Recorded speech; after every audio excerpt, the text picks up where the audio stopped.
మాస్టర్తో మాటామంతి కార్యక్రమానికి స్వాగతం. నేను మీ మాస్టర్ దుర్గా ప్రసాద్. ఈ రోజు మనతో పాటు మాజీ హోంశాఖ మంత్రి మైసూరు రెడ్డి గారు ఉన్నారు. సార్ నమస్కారం సార్.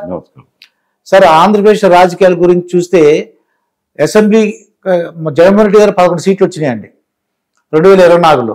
ఇప్పుడు ఆయన అసెంబ్లీకి వెళ్ళాలంటున్నారండి. ఆయన అసెంబ్లీకి వెళ్ళటం అనేది అది మంచి సంప్రదాయం కాదు.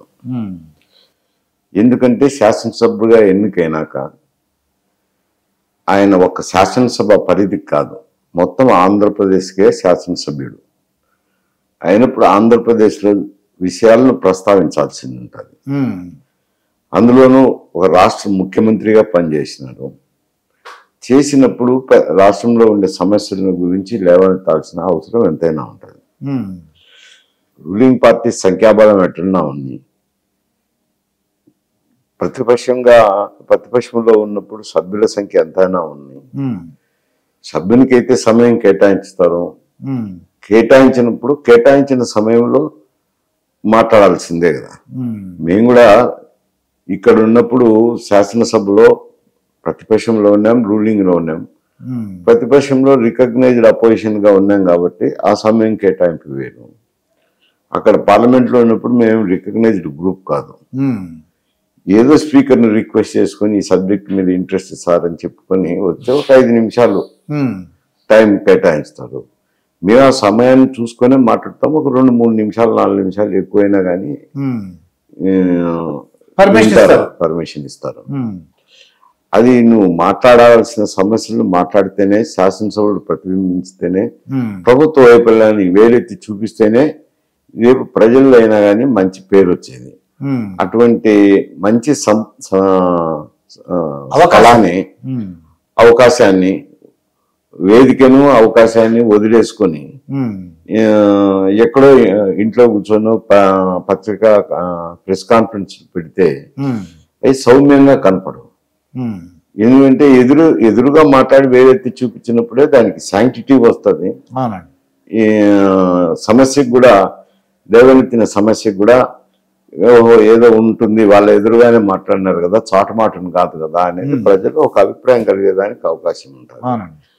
అటువంటి వేదికను వదిలిపెట్టి పారిపోవడం అనేది అది మంచి సాంప్రదాయం కాదు. ఎవరు కూడా ఒప్పుకోరు ప్రజాస్వామ్యంలో. కానీ ఎందుకు ఆ నిర్ణయం తీసుకుంటున్నారో ఇప్పటికి ఆల్రెడీ ఒక శాసనసభ సమావేశాలు ఒక కాలం పోయింది, ఒక సెషన్ పోయింది. ఇప్పుడు రెండో సెషన్ కూడా బాయ్కాట్ చేసినాం అంటున్నారా? అది మంచిది కాదు అంటా. నేనేమన్నానంటే ఇప్పుడు ఆయనకి మైక్ ఇవ్వరు, ఆయనకి ప్రతిపక్ష హోదా ఇవ్వలేదు, కానీ మిగతా 10 మంది ఉన్నారు కదండి, ఆ 10 మందిని పంపించవచ్చు కదా అని నేను అనుకుంటున్నాను పర్సనల్గా. నేను వెళ్తే నాకు ప్రతిపక్ష నేత హోదా ఇవ్వలేదు, అందువల్ల నేను వెళ్ళను. మరి మిగతా 10 మందిని పంపించవచ్చు కదండి. కాదు, మీరు 10 మందిని పంపించాలనేది కాదు. శాసనసభలో కానీ పార్లమెంట్లో కానీ ఎక్కడైనా ఏ వేదిక మీదకైనా ప్రతిపక్ష హోదా రావాలంటే కొన్ని రూల్స్ ఫ్రేమ్ చేసినారు. ఇప్పటి నుంచో పార్లమెంట్ పుట్టినప్పటి నుంచి రూల్స్ ఉన్నాయి. ఏమంటే 1/10 ఆఫ్ ది హౌస్ లో స్ట్రెంగ్త్ ఉంటేనే వారికి రికగ్నైజ్డ్ అపోజిషన్ ఇస్తారు. రికగ్నైజ్డ్ అపోజిషన్ ఇచ్చినప్పుడు వాళ్ళకి సమయం కేటాయింపు వేరుంటుంది. కానీ వీరు 11 మంది శాసనసభ్యులు కాబట్టి గ్రూప్ గా ట్రీట్ చేస్తారు. గ్రూప్ గా ట్రీట్ చేసినప్పుడు స్పీకర్కి చెప్పొచ్చు, నేను పలానా సమస్య మీద మాట్లాడుతానండి, ఒక 15 నిమిషాలు టైం కావాలని అడగచ్చు. అడిగితే రిక్వెస్ట్ చేస్తే ఎవరో కాదనరు. అది నువ్వు ఉపయోగించుకోదలుచుకున్నప్పుడు చెప్పలేము. అది 10 మందిని పంపించడం అనేది, ఆయన పోకుండా ఉండడం అనేది, అందరూ కలిసి 11 మంది శాసనసభ్యులు పోవాలి. ఎన్నుకున్నది ప్రజలు ఎన్నుకున్నది ఎందుకు ఆ 11 మందినైనా అని. అది నువ్వు నెరవేర్చినప్పుడు బాధ్యతల నుంచి పక్కకు వెళ్ళినట్టే అంట. అయితే ఇప్పుడు ఆయన ఏమంటారంటే బయట ఉండి ప్రెస్ కాన్ఫరెన్స్ అంటున్నారు. మీరు దాన్ని పెట్టి యాక్చువల్గా దానికి వాల్యూ ఉండదు, ప్రజలు కూడా హర్షించరు, ఒప్పుకోరు. మీరు చెప్పిన బట్టి నాకు అర్థమైందండి. మరి ఆయన ఉద్దేశం ఎందుకో, మరి ఆయన భయపడుతున్నారా లేదంటే ఏంటో మనకు అర్థం అవ్వట్లేదు. ఆయన ప్రెస్ కాన్ఫరెన్స్ లో మాట్లాడతాను అంటున్నారు. ప్రెస్ కాన్ఫరెన్స్ మీద ఏం విలువ ఉంటది? శాసనసభలో మాట్లాడకుండా ప్రెస్ కాన్ఫరెన్స్ పెట్టి మాట్లాడితే విలువే ఉండదు. మీరు శాసనసభలో బయటకు వచ్చి కూడా ప్రెస్ కాన్ఫరెన్స్ పెట్టినట్టు ఉన్నాయి. శాసనసభలో జరిగినప్పుడు గందరగోళం జరిగి స్పీకర్ ఏదో ఒకటి ఆదేశం చేసి సస్పెండ్ చేయడమో ఏదో ఒకటి జరుగుతుంటాయి.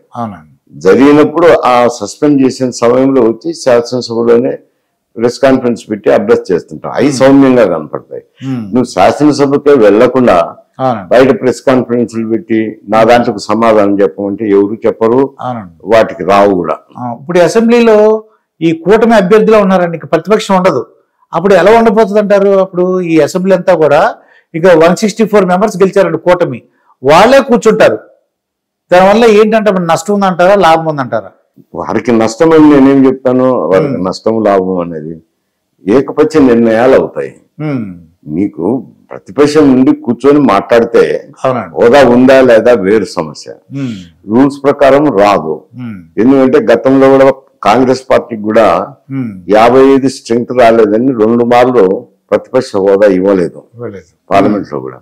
ఎక్కడ కూడా అది శాసనసభలో గాని పార్లమెంట్ లో గాని భారత ప్రజాస్వామ్యంలో 1/10 ఆఫ్ ద హౌస్ లేని ఇవ్వనే ఇవ్వరు. మరి ఆయనకి ఎవరు చెప్పినారో నాకు 44%, నాకు 44% ఓట్లు కాదు, నీకు 1/10 ఆఫ్ ది హౌస్ ఉంటేనే అది రెగ్యులేషన్. ఆ రెగ్యులేషన్ ప్రకారం ఆటోమేటిక్ గా స్పీకర్ ఒప్పుకోవాల్సిందే ఎక్కడైనా కానీ. లేనప్పుడు కాకపోతే ఏదైనా ఇంపార్టెంట్ ఇష్యూ ఉన్నప్పుడు స్పీకర్ ని రిక్వెస్ట్ చేస్తూ ఇంకొక 5 నిమిషాలు తీసుకోవాలి. అది లేకుండా బయటకు పారిపోతాము అని అంటే నీకు వారిని ఎదుర్కోలేకనే ఉండవనే కదా, పిరికిపంది చర్య అవుతుంది. భయపడినట్టే పిరికిపంది చర్య అవుతుంది. కానీ దానికి ముసుగు ఏం కప్పినా గానీ ప్రెస్ కాన్ఫరెన్స్ చెప్తానా ఇంకొక ముసుగు కప్పినా అది ప్రజలు హర్షించరు. ఇప్పుడు మీరు రాజకీయం చేసినప్పుడు ప్రింట్ మీడియా ఒకటే ఉందండి, ఆ తర్వాత ఎలక్ట్రానిక్ మీడియా వచ్చింది. ఆ ఎలక్ట్రానిక్ మీడియా నుంచి మళ్ళీ సోషల్ మీడియా వచ్చిందండి. ఈ సోషల్ మీడియా వాళ్ళు మీరు అప్పటికప్పుడు అంటే నాకు తెలియదు ప్రతిపక్షం వాళ్ళు అధికార పక్షం వాళ్ళు ఏదో విమర్శించుకునేవారు, విమర్శించుకుని ఏదన్నా అనుకుంటే బయటకు వచ్చిన తర్వాత మళ్ళీ ఫ్రెండ్స్ లాగా ఉండేవారు అనుకుంటున్నాను. అప్పుడు ఎలా ఉండేది సార్ రాజకీయం? అప్పుడు అంటే మేము ఉన్నప్పుడు కొద్ది కాలం ప్రింట్ మీడియా ఉన్నది, తర్వాత ఎలక్ట్రానిక్ మీడియా వచ్చింది. సరే ఎలక్ట్రానిక్ మీడియా నుంచి సోషల్ మీడియా వచ్చింది. ఇప్పుడు సోషల్ మీడియాలో వచ్చేది అప్పుడు ఎలక్ట్రానిక్ మీడియాలో కూడా అదే ధోరణిలో అదే కోవలో వస్తున్నాయిలేండి. అప్పుడు ఎలక్ట్రానిక్ మీడియాని ఏదో పరిశుద్ధంగా ఉందని నేను చెప్పలేను. అప్పుడు అట్లే ఉన్నాయి, ఇప్పుడు సోషల్ మీడియాలో ఇంకా కొంచెం రెట్టింపైనాయి. అది వేరు సమస్య. ఇక్కడ శాసనసభలో వచ్చేసరికి మాట్లాడాలి కదా, వాళ్ళు రాసుకుంటారు కాదనిలేము. ఇప్పుడు మేమైతే ఏదైనా సమస్య ఉంటే మాట్లాడుతున్నాం కదా, సోషల్ మీడియాలో ఇట్లొస్తాయేమో అట్లొస్తాయేమో అని అనుకోవటం లేదు కదా, మాట్లాడుతున్నాం కదా. అయితే రోజా అప్పుడు పరిస్థితులు అని అన్నారు కదా, అప్పుడు పరిస్థితులు ఈ ప్రింట్ మీడియా ఉండే, ఎలక్ట్రానిక్ మీడియా కొన్ని రోజులు ప్రింట్ మీడియానే ఉండే, ఇప్పుడు మళ్ళీ తర్వాత ఎలక్ట్రానిక్ అండ్ ప్రింట్ మీడియా వచ్చినాయి. వచ్చినప్పుడు కొంచెం ఇప్పటి మాదిరి ఉండే అక్కడ కూడా అప్పుడు ఎలక్ట్రానిక్ మీడియా కూడా ఇప్పుడు సోషల్ మీడియాలో కొంచెం తగ్గులో పనిచేస్తున్నారు. కానీ అప్పుడు కూడా ఏమి విమర్శలు అయితేనేమి చెలక్తులు అయితేనేమి ఇవన్నీ ఉంటూనే ఉన్నాయి అప్పుడు కూడా. అయితే ఒకటి ఏమిట్రా అంటే ఎప్పుడు కూడా పర్సనల్ మ్యాటర్స్ లోకి ఎవరూ పోలేదు. పర్సనల్ మ్యాటర్లోకి అట పరిపాలనలో ఉన్న వాళ్ళ పర్సనల్ మ్యాటర్లకు కానీ ప్రతిపక్షంలో ఉన్న వాళ్ళ పర్సనల్ మ్యాటర్లకు కానీ ఎవరు వెళ్ళేవారు కాదు. ప్రభుత్వ వైఫల్యాల మీద ప్రతిపక్షంలో ఉండే వాళ్ళు మాట్లాడేవారు, ప్రభుత్వంలో ఉండేవాళ్ళు మేము పాలకపక్షం ఇది చేసినాం అది చేసినామని వాళ్ళ సమస్యలు చెప్పుకునేవాళ్ళు. ఇట్లా ఉంటానే కానీ పద్ధతులుగా మాట్లాడుతుంటే వేదికల మీద ఒక ప్రతిపక్షంలో ఉన్నామనుకోండి, పాలకపక్షంలో వైఫల్యాలు ఉంటాయి కదా, అవి వేరెత్తి చూపిస్తాను. అందులో భాగంగానే కదా వచ్చింది అప్పుడు బిగ్ బాస్ అయితేనేముంది, ఎలక్ట్రిసిటీ రీఫార్మ్స్ మీద అయితేనేముంది, నీటిపారుదల ప్రాజెక్టుల్లో అన్యాయం జరుగుతాయి, ఈ రకరకాల సమస్యలు లేవనెత్తినాం కదా, లేవనెత్తాలి. మరి అప్పుడు మేము ప్రతిపక్షంలో ఉండాలని మాట్లాడలేమని అనుకోలేదు కదా, మేము ఎప్పుడు అనుకునే వాళ్ళం కాదు. ఇది రూలింగ్ ఉంది, ఈ రూలింగ్ ప్రకారం నాకు అవకాశం ఇవ్వాలి కదా అని అడగచ్చు, తప్పే ఉంది. రూలింగ్ కోడ్ చేయొచ్చు, కౌల్ సభ్యుల్లో క్లియర్ గా ఉంటాయి, రూల్స్ ప్రొసీజర్స్ లో ఉంటాయి క్లియర్ గా. మేము పాయింట్ ఆఫ్ ఆర్డర్ వెళ్తే ఇచ్చి తీరాల్సిందే కదా స్పీకర్ పర్మిషన్ దాకా పాయింట్ రూల్ పొజిషన్ చదివి నా పాయింట్ ఆఫ్ ఆర్డర్ దీన్ని చెప్పి అడగచ్చు. ఏ సమస్య నైనా ఏముంది, పెద్ద సమస్య ఏముంది, అంత సమస్య. నీకు ఆ మాట్లాడేది ప్రొసీజర్స్ తెలుసుకోకుండా నువ్వు హౌస్ పోతే ఈ సమస్యలు వస్తాయి. అప్పుడైతే కరెక్ట్ గా ప్రొసీజర్స్ మాట్లాడుతుంటాము. ఇప్పుడు ఆ ప్రొసీజర్స్ వదిలేసినారు. ఈ ఏదో అది ఎట్లయిందంటే రచ్చబండ మీద రచ్చమాదిరి నెట్టుంది. దానివల్ల వీళ్ళకు ప్రతిపక్షానికి నష్టం, అంతేగాని రూల్స్ పొజిషన్ చెప్పినాక స్పీకర్ అయితే ఒకరిని ఇవ్వాల్సిందే వస్తుంది పర్మిషన్ అంట. ఎందుకంటే లాస్ట్ టైము జగన్మోహన్ రెడ్డి గారు అధికారంలో ఉన్నప్పుడు ఈ ప్రతిపక్షంలో ఉన్న వాళ్ళని కొద్దిగా హేళనగా మాట్లాడినట్టు అనిపించింది నాకు. దాంతో తన్ను కూడా హేళనగా మాట్లాడతారేమో, అవమానపరుస్తారేమో, ఇవి నేను చేసిన బోర్డు అని ఇదిగోండి అని ఒక డిస్ప్లే బోర్డు పెట్టి చూపించేవారండి జగన్మోహన్ రెడ్డి గారు. ఇగో చంద్రబాబు నాయుడు గారు చేసిన తప్పులు ఇవి అలా అలా అని. శాసనసభలో డిస్ప్లే బోర్డులు పెట్టేదానికి లేదు. అది ఇంకా వ్యవహారాలను రెగ్యులేషన్స్ ను అతిక్రమించడమే అవుతుంది. నువ్వు పెట్టి మాట్లాడిన తర్వాత వాళ్ళు పెడతారు అనుకున్నా.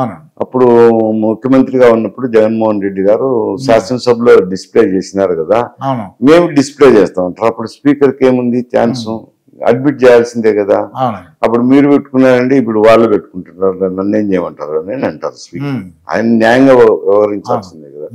నువ్వు తప్పు వేలెత్తి ఒకరిని చూపిస్తే మనకు 4,000 చూపిస్తుంటాయి. అట్లనే నువ్వు శాసనసభలో అటువంటి వ్యవహారాలు చేయడం తప్పు కదా. నీకు మెజారిటీ ఉన్నప్పుడు తప్పు చేసినప్పుడు అది బరాయించాల్సిందే, తప్పదు. నువ్వు తప్పదు కాబట్టి అది ఆ పరిస్థితులను ఎదుర్కోవాల్సింది. ఎదుర్కోకుండా పారిపోతే పారిపోయినారు, అది భయపడినట్టు అవుతుంది, పిరికి పంద అంటుంటారు.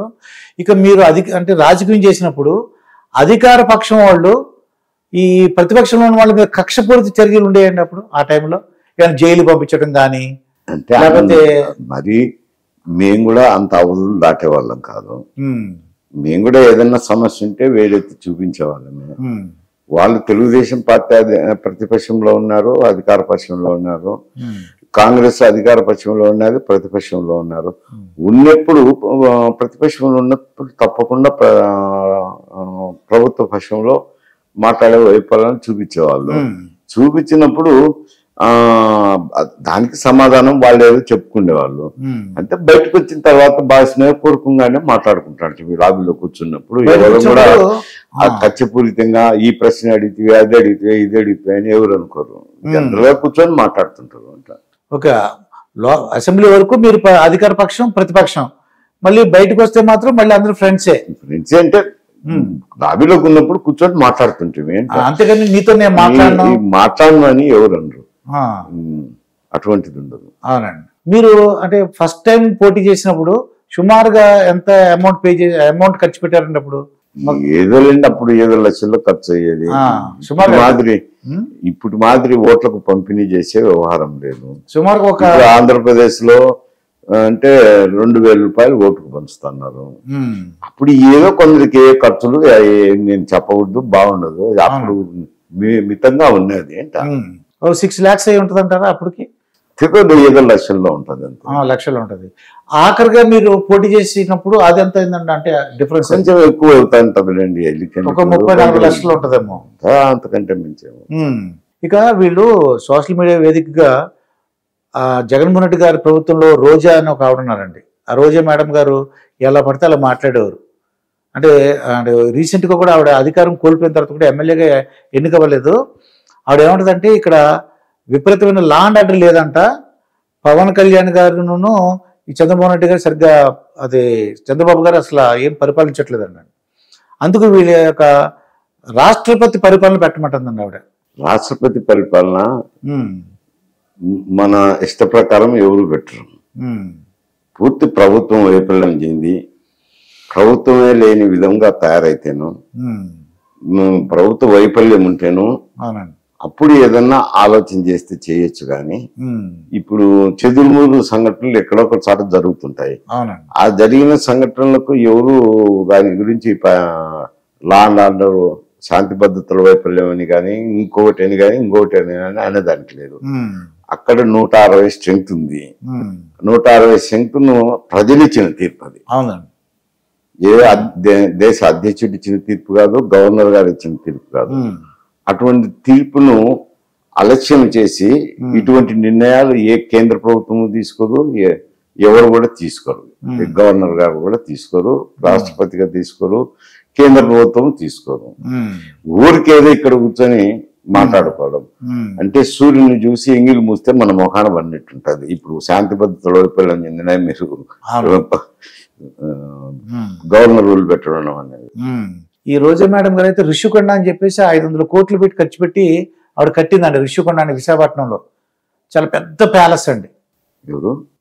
రోజా గారు పర్యాటక శాఖ మంత్రిగా ఉండి 500 కోట్లు పెట్టి పెద్ద ప్యాలెస్ లా కట్టారండి ఆవిడ. ప్రభుత్వం తరపు ప్రభుత్వం డబ్బులతో అండి. బిల్డింగ్, ప్రభుత్వ బిల్డింగ్ 500 కోట్లు అండి, పెద్ద ప్యాలెస్. అది ప్రభుత్వ ధనంతో ప్రభుత్వ బిల్డింగ్ కట్టినారు కదా. అవునండి, కట్టచ్చు. దానికి పర్యాటక అభివృద్ధి కోసం కట్టినారు. అంటే ఏమంటే 500 కోట్లు అంత అంటే కొద్దిగా విలాసవంతంగా కట్టారనమాట అండి. అవును, పర్యాటక రంగంలో పర్యాటకం కట్టినారు, సొంతానికి కట్టుకోలేదు కదా.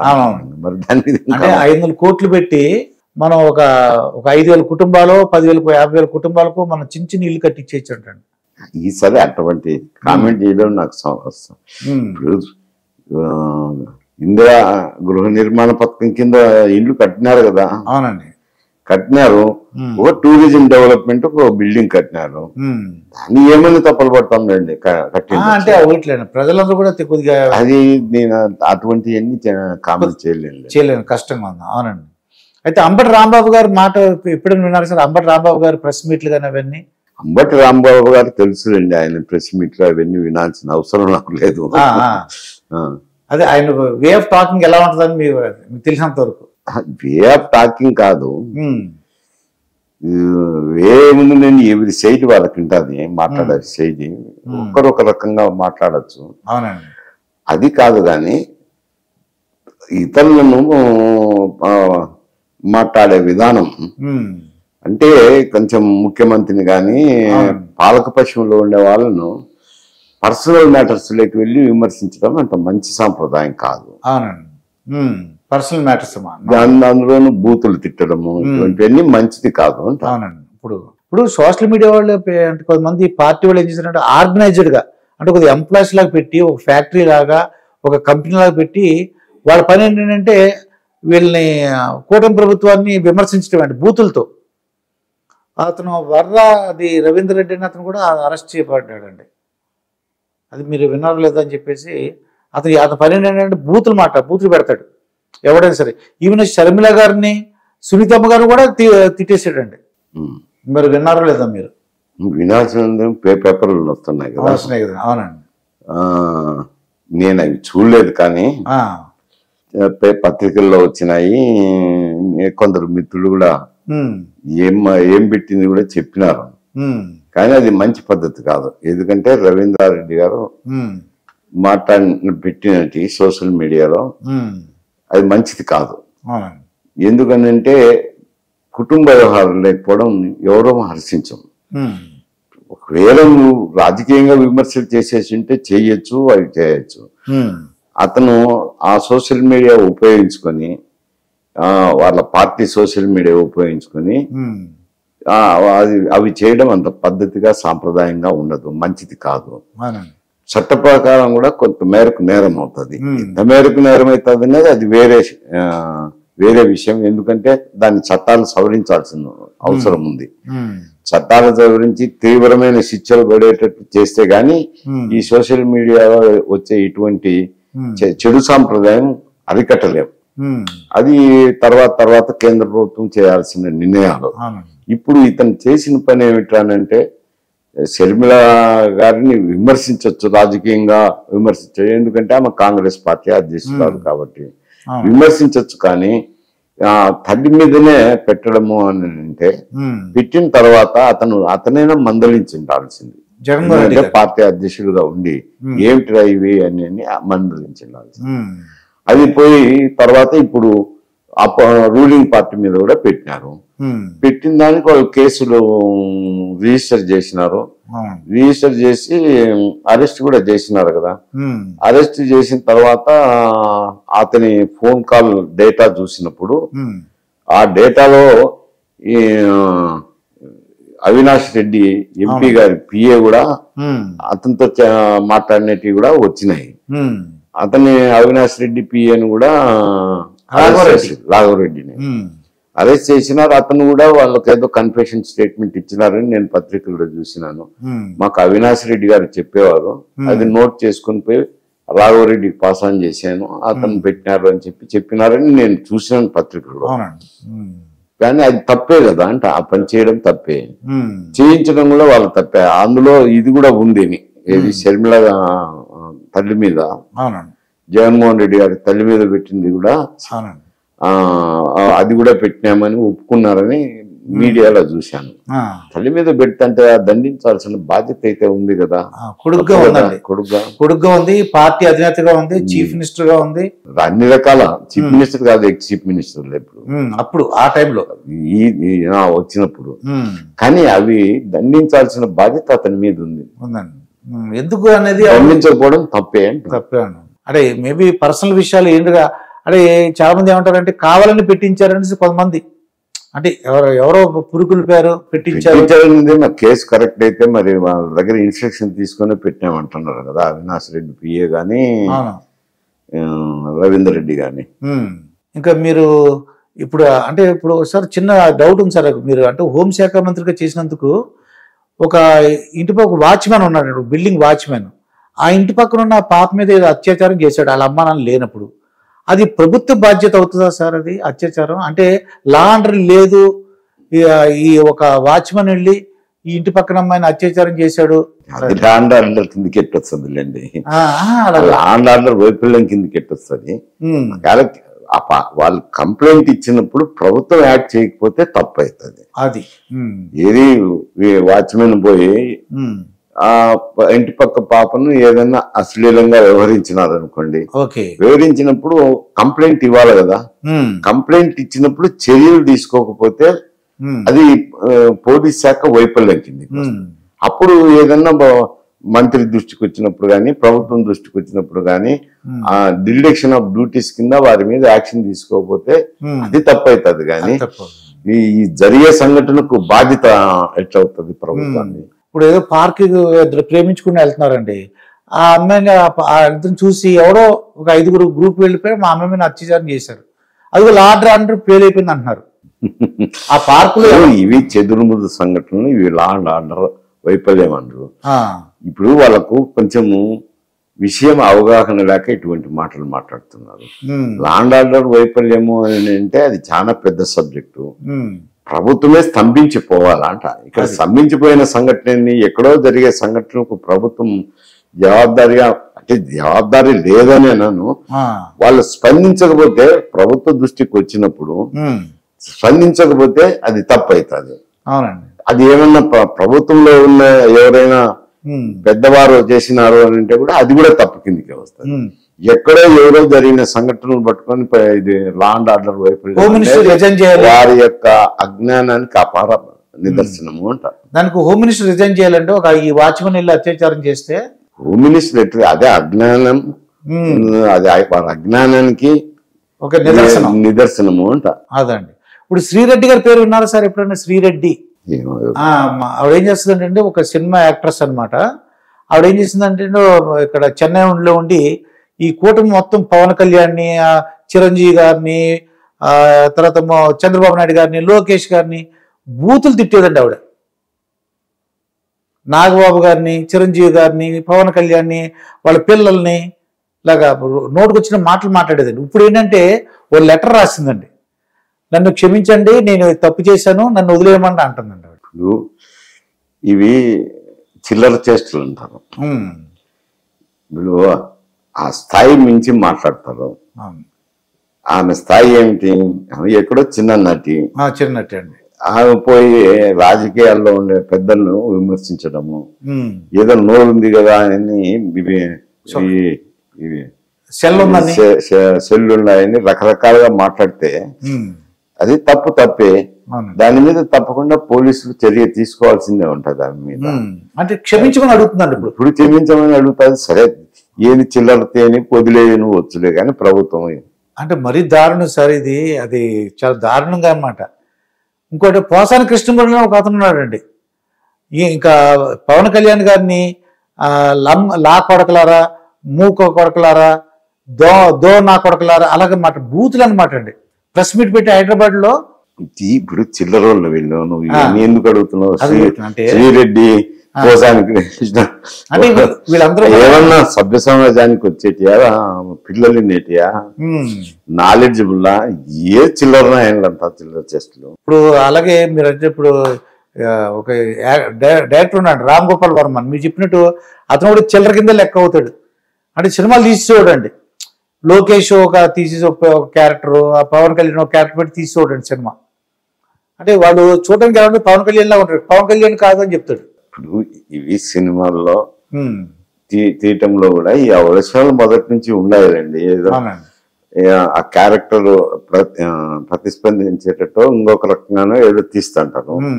ఆయన కాంట్రవర్షియల్ డైరెక్టరే కదా, ఆయన ఏం సిద్ధాంతకర్త మంచోడు అని ఎవరు అనడం లేదు. అతను కూడా కాంట్రవర్షియల్ మ్యానే. సార్ మొట్టమొదటిగా మీరు ఎమ్మెల్యే అయినప్పుడు అప్పుడు చీఫ్ మినిస్టర్ ఎవరు సార్? రామారావు గారు. అప్పుడు ఆయనకి ఏముండేది సార్ వెహికల్ చీఫ్ మినిస్టర్ గా? అప్పుడంతా అంబాసిడర్ కార్లే. అంబాసిడర్ కార్లే అంటే ఫుల్ సెక్యూరిటీ ఉండేది సార్? అన్న సెక్యూరిటీ ఉండేది అండి. సెక్యూరిటీ ఎస్కార్ట్ ఇవ్వాలి, అది ప్రోటోకాల్. ముందు ఎస్కార్ట్ వాహనం ఉంటుంది, సెక్యూరిటీ వాహనాలు ఉండేటి. అంటే ఇప్పుడు ఇంత పెద్ద ఎస్కార్ట్ ఉండేది కదా, అప్పుడు చిన్న ఎస్కార్ట్ ఉండేటి. చిన్న ఎస్కార్ట్ అంటే అప్పుడు అంటే చీఫ్ మినిస్టర్ వస్తుంటే ట్రాఫిక్ ఆపేయడం అది కూడా ఉండేది. చీఫ్ మినిస్టర్ అది ప్రోటోకాల్. అప్పుడు రాజశేఖర రెడ్డి గారికి ఏముండేది సార్ కారు? ఎప్పుడు అంబాసిడర్ కారు, వాళ్ళకుండా అంబాసిడర్ కారే, అదే ఫేమస్ అన్నమాట. అదే నేటి అవేలండి. ఏం కార్లు ఉన్నాయి? అంబాసిడర్ కారు, ఫియట్ కారే ఉన్నాయి. ఈ ప్రభుత్వం ఎక్కువ అంబాసిడర్ కార్లే ఉపయోగించారు. మీరు రకరకాలుగా వచ్చినాయి. అంటే కొద్దిగా రాజశేఖర రెడ్డి గారితో ఉన్న అనుభవాలు ఏమైనా చెప్పండి సార్ ఒకసారి. నాకు తెలియదు, అది ఆయన చనిపోయినాడు. ఇప్పుడు ఏం దాంట్లో సమస్య నాకు. ఇప్పుడు ఒక 5 నెలలు అయింది సార్ ఇది కూటమి ప్రభుత్వం వచ్చి. ఎలా ఉంది సార్ పవన్ కళ్యాణ్ గారి విషయం? ఫస్ట్ పవన్ కళ్యాణ్ గారి విషయం, ఆయన డిప్యూటీ సీఎం గా ఉన్నారు. ఎలా మీకు ఏమైనా అడ్మినిస్ట్రేషన్ ఎలా ఉంది ఏంటి? ఆయన అటవులు, సైన్స్ అండ్ టెక్నాలజీ, ఎన్విరాన్మెంట్ చూస్తున్నారు సార్ ఆయన, పంచాయతీరాజ్. ఇప్పుడు ఆయన పేరుకు డిప్యూటీ చీఫ్ మినిస్టర్. అవునండి. రాజ్యాంగంలో ఎక్కడా లేదు, రూల్స్ ప్రొసీజర్లో లేదు. సరే, అది హోదానే అనుకోండి. కేబినెట్ మంత్రులు ఇచ్చినాక ఒకరికి డిప్యూటీ చీఫ్ మినిస్టర్ ఇవ్వడం అది ఒక ప్రత్యేకతను, ముఖ్యమంత్రి ప్రత్యేకతనిచ్చినట్టు. ఆయన ఒక పార్టీకి నాయకుడు. తర్వాత వారికి కూడా శాసనసభలో 20 మంది వరకు శాసనసభ్యులు ఉన్నారు. 20 మందికి శాసనసభ్యులు ఉండడమే కాకుండా ఆయన తెలుగుదేశం అభ్యర్థులు గెలుపు కూడా ఓట్ ట్రాన్స్ఫర్ అయ్యేటట్టు చేశారు. చేసిన దానివల్ల అది తెలుగుదేశం పార్టీకి అడ్వాంటేజ్ అయింది. తర్వాత ఈ కూటమిని ఏర్పాటు చేయటం, బీజేపీని కేంద్ర ప్రభుత్వం నుంచి బీజేపీ అధికారంలో ఉండిన బీజేపీని కూడా కూటమిలోకి తేవడం. కూటమిలోకి తెచ్చిన తర్వాత అప్పుడు అందరూ ఇది నష్టం జరుగుతుందేమో అని అనుకున్నారు. సరే, ఏదో ఈ జగన్ వ్యతిరేకమైన గాలిలో అవన్నీ కొట్టుకుపోయినాయి. 160 మంది శాసనసభ్యులు గెలిచినారు, 20 మంది ఎంపీలు కూడా గెలిచినారు.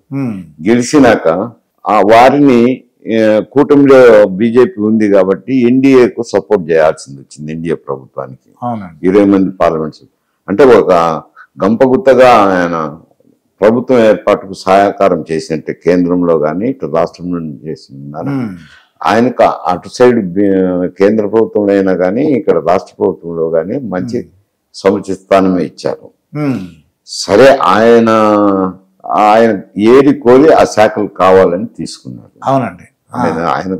ఆయన కోరుకునే శాఖలు ఆయనకే ఇచ్చినారు. ఆయన పరిపాలన ఆయన చేసుకుంటున్నాడు. అవి ఆ శాఖలు గ్రామీణాభివృద్ధి కావాలనేది ఆయన ధ్యేయము. దాని పట్లనే కేంద్రీకరిస్తున్నాడు. అలాగే అటవీ శాఖ కూడా తీసుకున్నారండి ఆయన.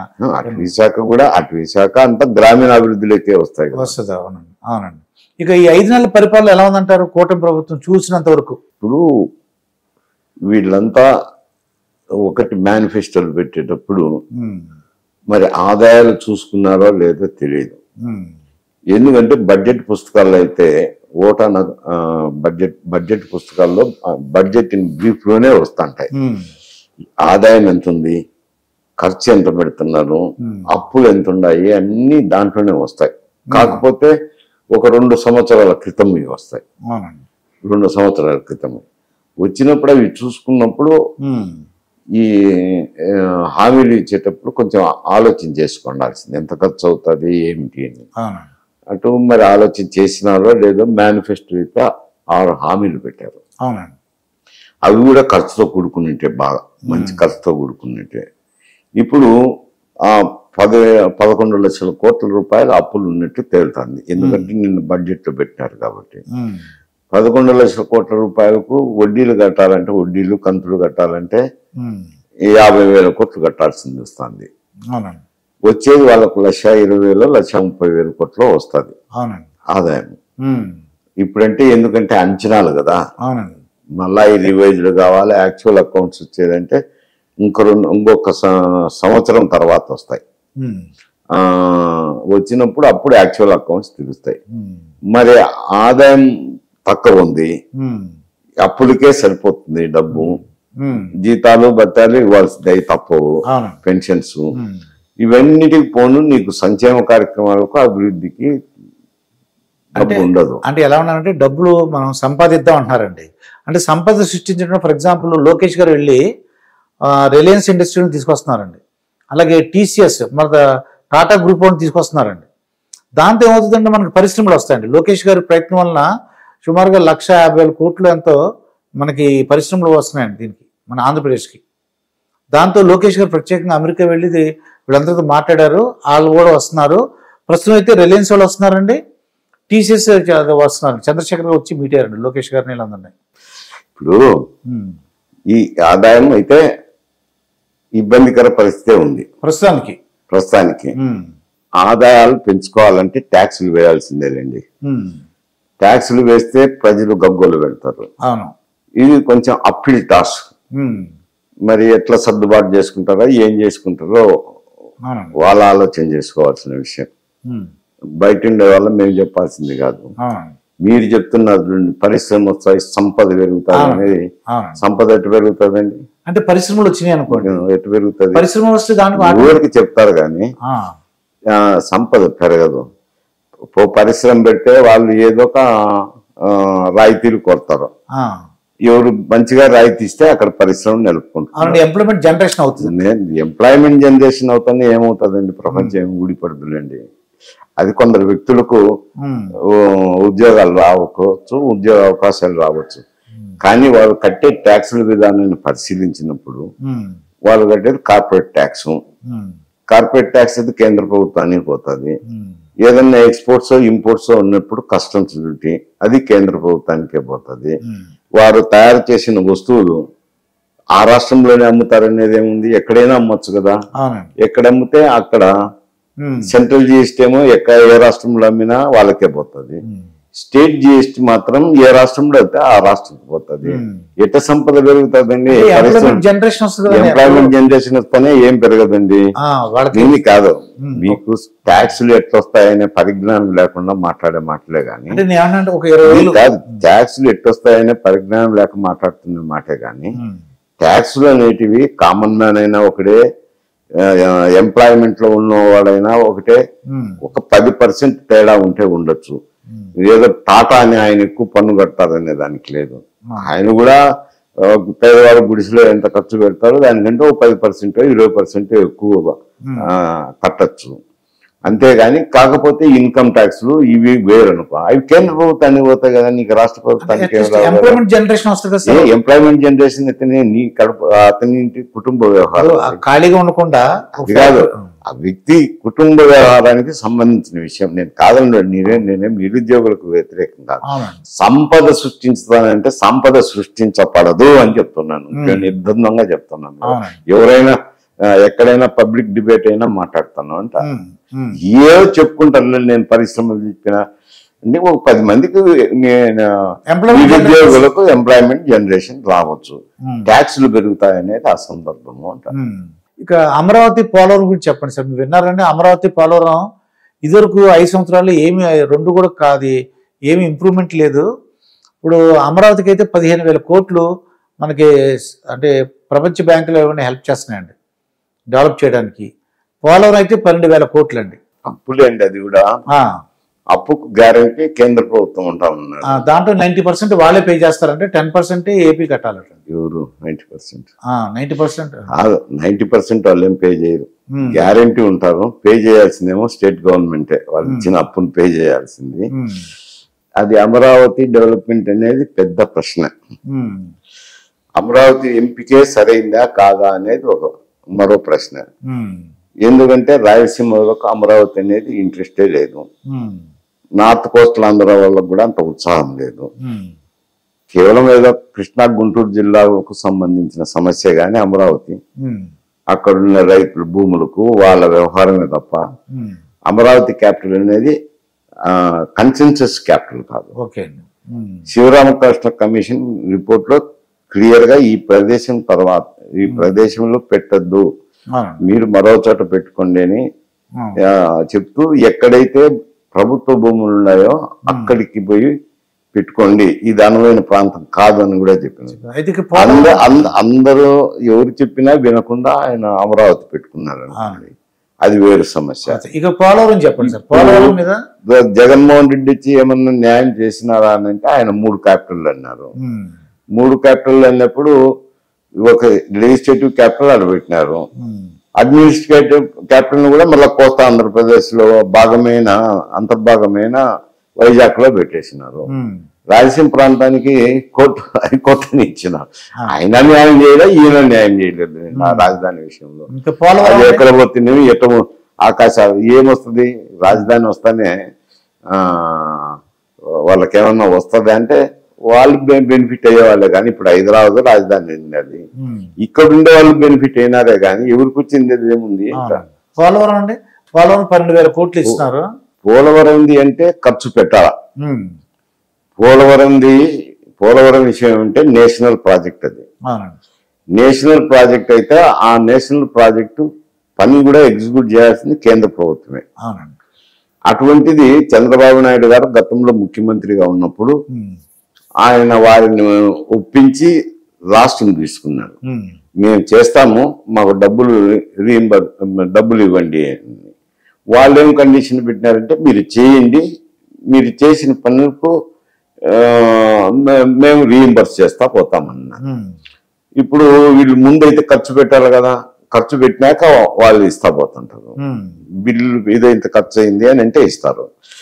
అది ఇప్పుడు రాష్ట్ర ప్రభుత్వం దగ్గర ఏమి లేదు కదా, బిల్లు లేదు కదా, వాళ్ళ హామీలు నెరవేర్చడానికే వాళ్ళకి ఇబ్బందికరంగా ఉంది. అటువంటి పరిస్థితి ఉన్నప్పుడు ఇప్పుడు పోలవరము వాళ్ళు ఇస్తామన్నారు, వీళ్ళు ఖర్చు పెట్టి అవి తీసుకొచ్చుకోవాలా. మరి ఖర్చు పెట్టడానికి డబ్బులు లేవు కదా. అది ఇప్పుడు 12,000 కోట్లు ఇచ్చారండి. 10,000 కోట్లు ఇస్తామంటారు, వీళ్ళు ఖర్చు పెట్టాలి కదా. ఖర్చు పెట్టి తీసుకొచ్చుకుంటారు వాళ్ళు 10,000 కోట్లు. అవునండి. ఇక మన తెలంగాణ రాష్ట్ర రాజకీయాలు చూద్దామండి. సంవత్సరం అయింది, సుమారుగా సంవత్సరం అయిందండి ఇది ఈ కాంగ్రెస్ ప్రభుత్వం వచ్చి. మీకు ఎలా అనిపిస్తుందండి? ఇప్పుడు హామీలు వీళ్ళకంతా అక్కడ ఆంధ్రప్రదేశ్లో కానీ ఈడ కానీ ఈడ కాంగ్రెస్ పార్టీకి కానీ ఆడ కూటమి ప్రభుత్వానికి కానీ హామీలు, వీళ్ళు ఇచ్చిన హామీలకు కూడా బాగానే ఖర్చు అవుతుంది. ఇక్కడ కాంగ్రెస్ ఇచ్చిన హామీలు అయితేనేమి అక్కడ కూటమి ఇచ్చిన హామీలకు కూడా ఎక్కువ బడ్జెటే అవసరం ఉంటుంది. గతంలో ఉన్న ప్రభుత్వం ఇక్కడ కూడా బీఆర్ఎస్ ప్రభుత్వం దాదాపు 11 లక్షల కోట్ల రూపాయలు అప్పులను వీళ్ళకి సంక్రమింపజేసిపోయింది. 11 లక్షల కోట్లకు కూడా 40,000 కోట్లు ఏదో వడ్డీలు కంతులు కట్టాల్సిందే. పోను మిగిలింది ఖర్చు పెట్టుకోవాలా. ఖర్చు పెట్టుకోవాలనుకున్నప్పుడు వీళ్ళకి కూడా వనరులు సరిపోవడం లేదు. సరే హామీలు అయితే పెట్టినారు, ఏదో బస్ పథకం అయితేనేమి, గ్యాస్ సిలిండర్లు అయితేనేమి, విద్యుత్ శక్తి అయితేనేమి, ఇవన్నీ చిన్న చిన్నవన్నీ నెరవేర్చినారు. రుణమాఫీ 18 లక్షల కోట్లు ఇచ్చినాము అంటున్నారు. కానీ ఇంకా ఎక్కువ మంది 24 లక్షల కోట్లకేమో మేరకేమో రైతులు ఉన్నారు. వాళ్ళకు రాలేదు కదా, వాళ్ళలో అసంతృప్తి అయితే ఉంది. అందరికీ రాలేదనేది ఒక అసంతృప్తి మిగిలింది. ఇటువంటి ఇంప్లిమెంటేషన్ చేసినా కానీ అరకొరగా ఇంప్లిమెంట్ చేసినారు, పూర్తి చేయలేదు అనేది ప్రజల్లో ఒక అసంతృప్తి ఉంది.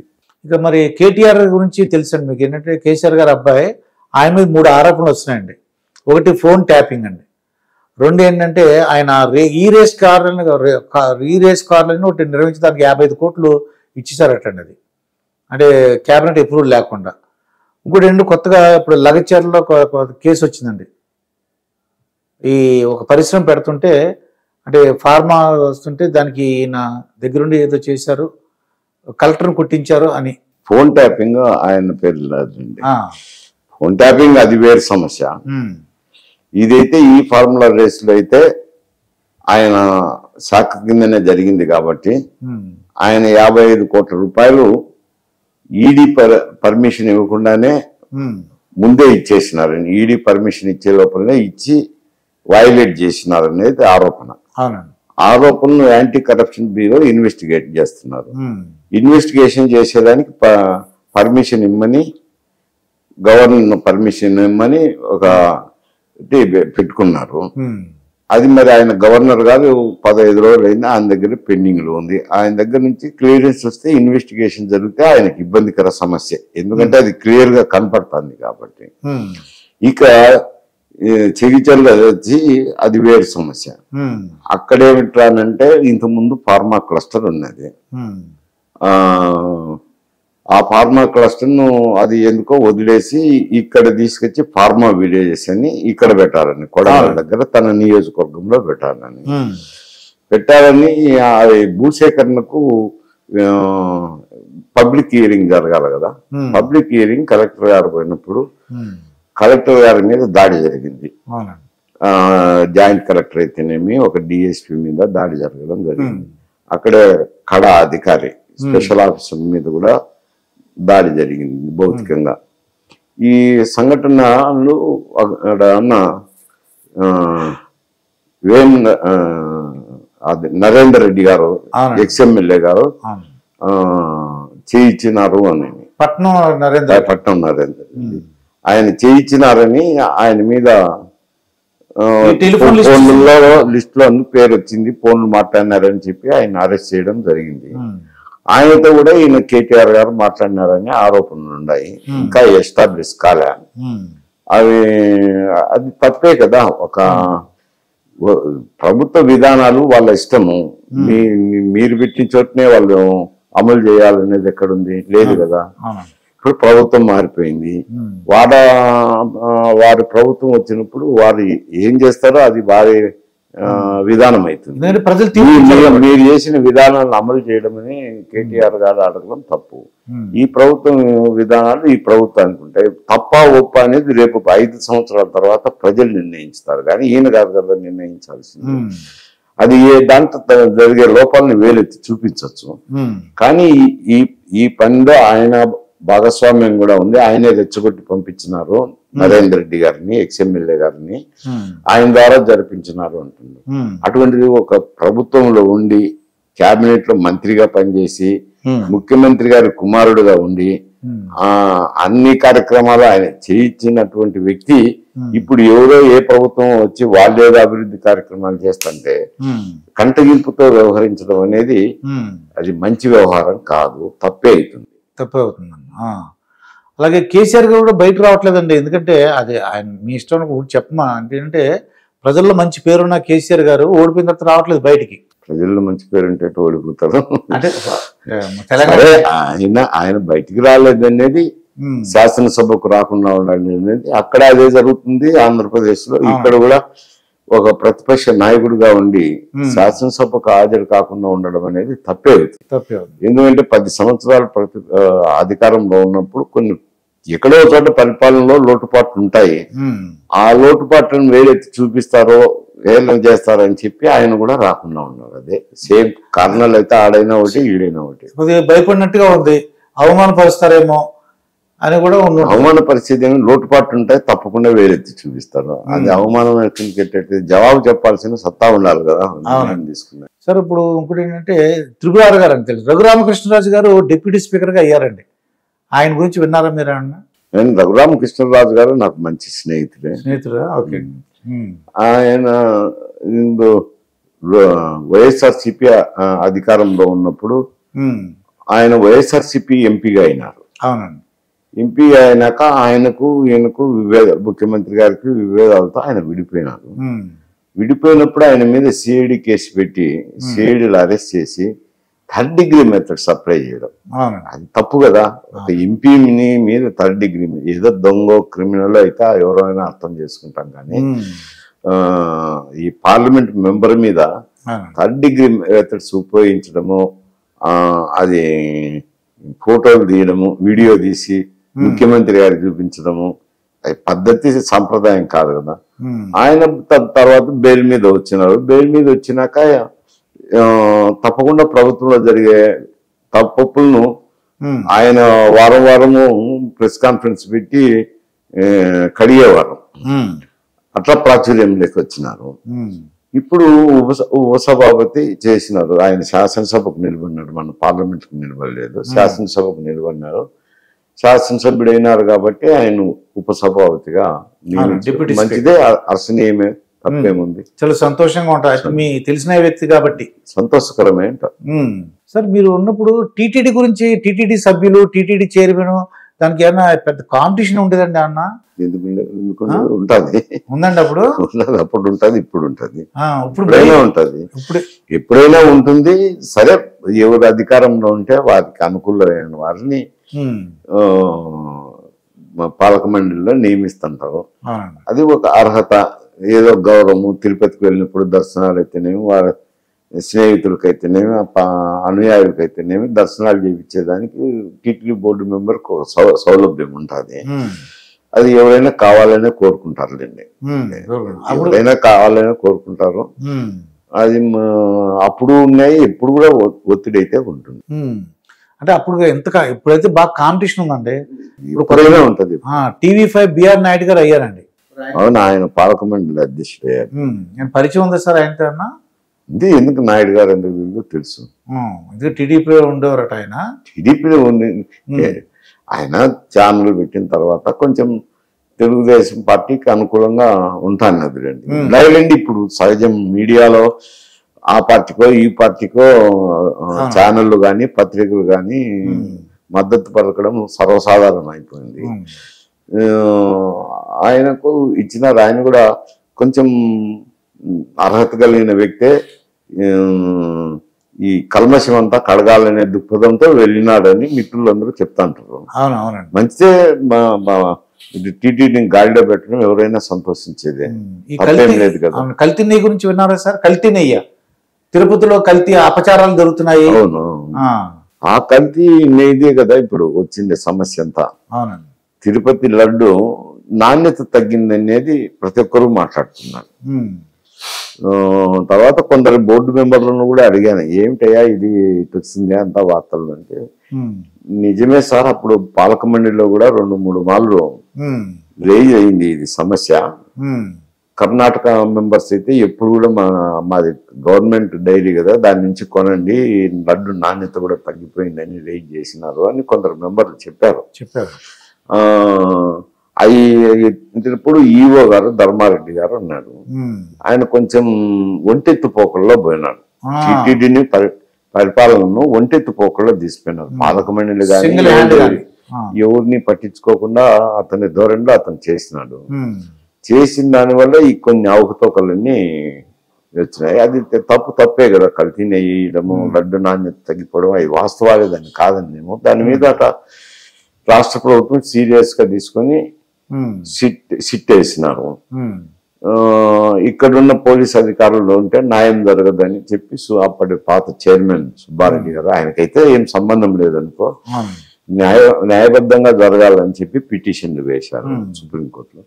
వాళ్ళు విచారణ చేసిన తర్వాత మేమే సిట్టుని నియమిస్తాంలే అని చెప్పి సిబిఐని ఆధ్వర్యంలో ఒక సిట్టుని నియమించినారు. ఇన్వెస్టిగేషన్ అయితే జరగాల్సిందే కదా, సిబిఐ అయినా ఏదైనా కానీ. కేసు అయితే ఉంది.